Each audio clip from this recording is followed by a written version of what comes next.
Hello दोस्तों, तो चलिए शुरू करते हैं।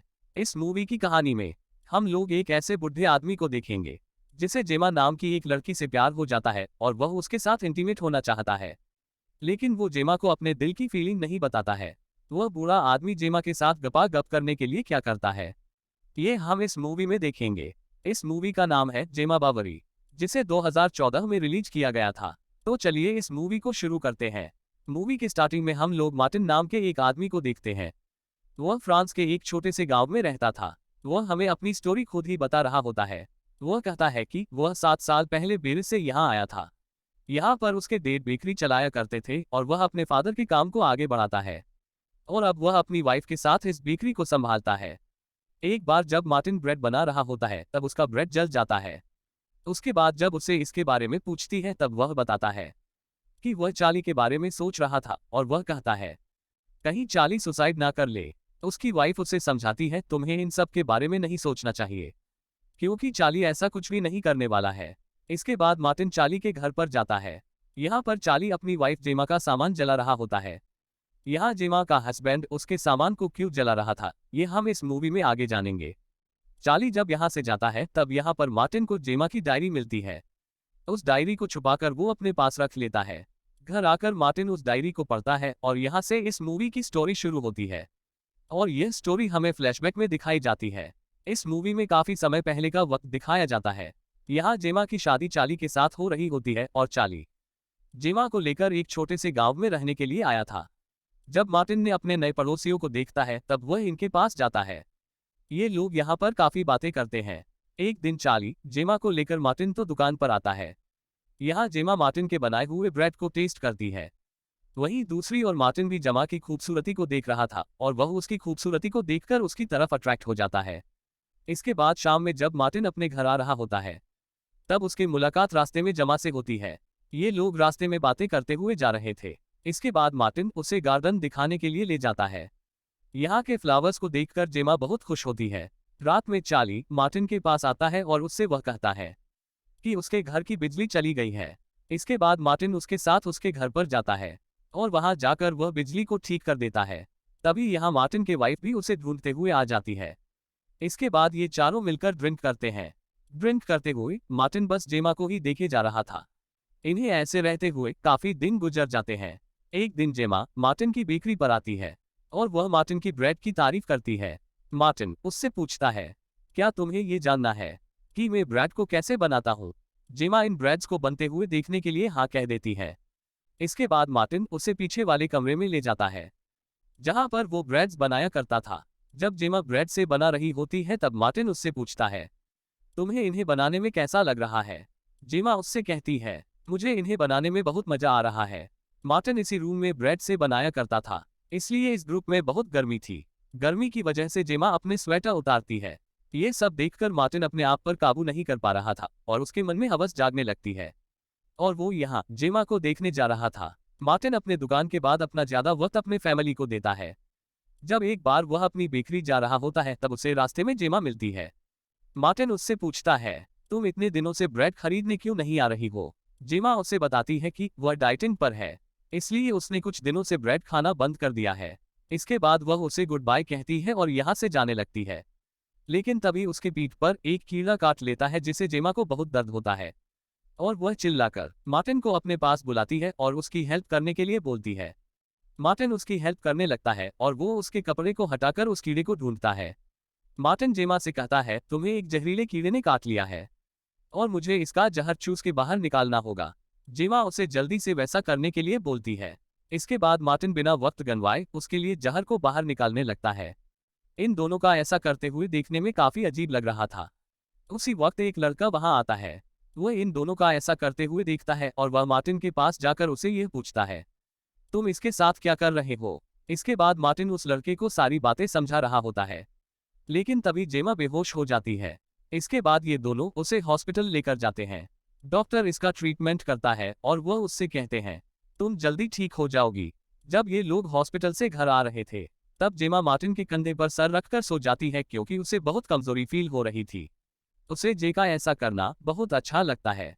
अगले दिन जब मार्टिन अपने दुकान के बाहर खड़ा होता है तब वो जेमा और उस लड़के को बातें करते हुए देखता है। उन दोनों कैसे बातें करते हुए देखकर मार्टिन मन में सोचता है कि इन दोनों का अफेयर जल्दी शुरू हो जाएगा। एक बार जब मार्टिन रास्ते में कहीं जा रहा था तब वो जेमा को देखता है, जो कि गाड़ी से कहीं जा रही होती है। इसके बाद मार्टिन उसका पीछा करने लगता है। मार्टिन देखता है जेमा उस लड़के के घर पर जा रही थी, जिसका नाम हर्फ है। मार्टिन उन दोनों को साथ में लेकर बहुत शौक होता है। मार्टिन को पहले ऐसा लगता है जैसे जेमा हर्फ के साथ वाइन पीने के लिए गई होगी, क्योंकि हर्फ ने उसकी मदद की थी, लेकिन असल में जो मेहर के साथ गपागप करने के लिए गई थी। उसी रात मार्टिन जेमा के घर पर डिनर करने के लिए आता है। तभी वह जेमा के गले पर लव बाइट देखता है। इस बाइट के निशान को देखकर मार्टिन समझ जाता है हर्फ ने जेमा के साथ मिलन क्रिया कर दिया है। ये देखकर मार्टिन बहुत सैड होता है, क्योंकि वह जेमा को बहुत पसंद करता था। अगले दिन मार्टिन हर्फ के पास जाता है और वो उससे बातें करता है और उससे बताता है कि वो आजकल पढ़ाई में ज्यादा ध्यान नहीं दे रहा है। तब मार्टिन उससे कहते हैं, तुम्हें अपनी गर्लफ्रेंड को यहाँ बुला लेना चाहिए ताकि वह तुम्हारी पढ़ाई में तुम्हारी मदद कर सके। थोड़ी देर बाद हर्फ जेमा को अपने घर पर बुलाता है। जेमा के यहाँ आते ही मार्टिन कहीं बाहर छुप जाता है। जेमा जैसे ही यहाँ अंदर आती है, ये लोग साथ में भयंकर घपाघप करते हैं। हर्फ और जेमा का ऐसा करते हुए देखकर मार्टिन को पूरा यकीन हो जाता है इन दोनों का अफेयर चल रहा है। अब जेमा हर्फ के घर पर अक्सर आया करती थी और ये दोनों साथ में बहुत एंजॉय करते थे। ऐसे ही काफी दिन बीत जाते हैं। एक दिन जेमा मार्टिन के बेकरी में आती है और वह यहाँ से ब्रेड खरीदती है, लेकिन वह ब्रेड का एक टुकड़ा ले जाना भूल जाती है। इसके बाद मार्टिन उस ब्रेड को देने के लिए उसके घर जाता है, लेकिन जैसे ही वह घर के पास पहुंचता है उसे कुछ आवाजें सुनाई देती है। उन आवाजों को सुनकर वहीं पर छुप जाता है। जब वह खिड़की से अंदर देखता है तब वह पाता है हर्फ और जेमा घपाघप कर रहे थे। ये दोनों एक दूसरे के काफी करीब थे और जेमा हर्फ को आई लव यू बोलती है, जिसे सुनकर मार्टिन को बहुत गुस्सा आता है। अगले दिन फिर से जेमा हर्फ के घर पर जाती है और ये दोनों जबरदस्त मिलन क्रिया करते हैं। ये लोग घपाघप करते हुए इतना खो जाते हैं कि इन लोगों से हर्फ के मॉम की कीमती मूर्ति टूट जाती है। ये देखकर जेमा कहती है वो अपने हस्बैंड से कहकर इस मूर्ति को ठीक करवा देगी। जाते हुए जेमा हर्फ से यह बोलती है कि हम दोनों को यहाँ से भागकर लंच चले जाना चाहिए। इसके बाद हम लोग देखते हैं कि जेमा को एक लेटर मिलता है। उस लेटर को पढ़ने के बाद जेमा हर्फ से मिलने के लिए उसके घर पर जाने लगती है। इधर हर्फ की मॉम जब अपने घर पर आती है तब उन्हें उनकी कीमती मूर्ति नहीं मिलती है। हर्फ अपनी मॉम को बोलता है कि उस मूर्ति में स्क्रैच आ गई थी, इसलिए उसने उस मूर्ति को पास के एक आदमी को ठीक करने के लिए दिया है। वहीं दूसरी ओर जेमा के पास हर्फ का मैसेज आता है, जिसमें जेमा को वो ये लिखता है कि मैं तुम्हारे साथ लंदन नहीं आ सकता। ये जानकर जेमा बहुत सैड होती है। इसके बाद वो रोते होते हुए अपने घर चले जाते हैं। इधर धीरे धीरे चार्ली को जेमा पर शक होने लगता है, क्योंकि जेमा अब चार्ली पर ज्यादा ध्यान नहीं दे रही थी। इस बात से चार्ली बहुत अपसेट था और वह गुस्से में कुछ दिनों के लिए लंदन चले जाता है। इसके कुछ दिनों के बाद जेमा से मिलने के लिए उसका एक्स बॉयफ्रेंड आता है और उसके एक्स बॉयफ्रेंड का नाम पैट्रिक था। कुछ देर बाद मार्टिन इन दोनों को सड़क पर किस करते हुए देखता है। ये देखकर मार्टिन समझ जाता है कि जेमा को क्या चाहिए। इसके अगले दिन पैट्रिक जेमा के घर पर आता है। जब ये लोग एक दूसरे से बातें कर रहे होते हैं उसी वक्त चार्ली भी अपने घर वापस आ जाता है। जैसे ही वह अपने घर पर अंदर जाता है, वह भागता हुआ फिर से बाहर आता है और वह मार्टिन से हेल्प मांगता है। इसके बाद मार्टिन जब चार्ली के घर के अंदर जाता है तब वह जेमा को मरा हुआ देखता है। उसे देखकर मार्टिन बहुत शॉक होता है। कुछ ही देर बाद पुलिस यहाँ आ जाती है और वह जेमा की बॉडी को पोस्टमार्टम के लिए ले जाती है। इसके बाद जब जेमा की पोस्टमार्टम की रिपोर्ट आती है तब मार्टिन को यह बात पता चलती है कि जेमा की मौत उसके गले पर ब्रेड फंसने से हुई थी। इसके बाद अगले दिन मार्टिन चार्ली को ये बात बताता है, लेकिन चार्ली उससे कहते हैं कि जेमा की मौत उसकी वजह से हुई है, क्योंकि वह जब घर के अंदर गया था तब उसने पैट्रिक को जेमा के साथ पीछे से घपाघप करते हुए देखा था। उसे देखकर चार्ली को ऐसा लगा जैसे पैट्रिक जेमा के साथ जबरदस्ती कर रहा है, इसलिए वह चार्ली के साथ फाइट करने लगा।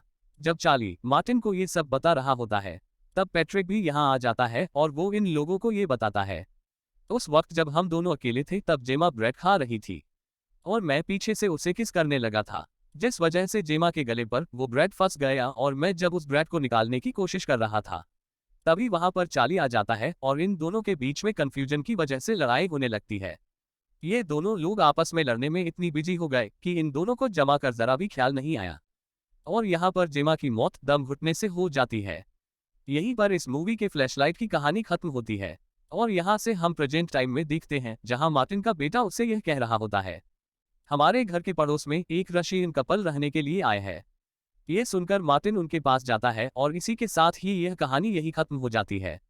उम्मीद करता हूँ कि आपको ये कहानी जरूर पसंद आई होगी। मिलते हैं आपसे अगली मूवी के साथ। तब तक के लिए नमस्कार।